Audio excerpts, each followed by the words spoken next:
రైతులందరికీ నమస్తే. జియాలజీ మిత్రులకి. దీన్ని ఓపెన్ వెల్ లేకుంటే డగ్ వెల్ అంటారు. ఇప్పుడంటే క్రేన్లు అవన్నీ ఉన్నాయి కాబట్టి వాటి సహాయంతోని తవ్వుతారు. జేసీబీ లాంటి పరికరాలు ఉన్నాయి చాలా లోతు తవ్వు.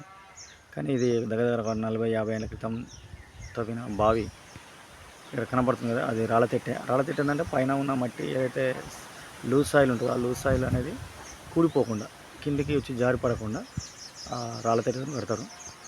ఇదంతా శిథిలావస్థకు చేరుకుంది కానీ వాడుతారు ఇప్పటికే. మన చెట్లకి ఈ బావి చుట్టూ పరిసర ప్రాంతాల్లో మొత్తం చెట్లు పెట్టేవాళ్ళు. అక్కడ చింత చెట్టు ఉంది, వేప చెట్టు ఉంది.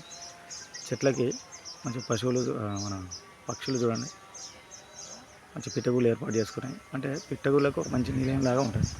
ఈ చెట్లను మనం తీసేసినాం అనుకోండి, వాటికి జీవనాధారాన్ని తీసేసిన వాళ్ళం అవుతాం. పిట్టగుళ్ళు అంటారు చూడండి. ఎంత ఏ మనిషి ఎంత డెవలప్ అయినా కూడా ఎంత టెక్నాలజీతో పిట్టగూడిని నిర్మించడం సాధ్యం కాదు.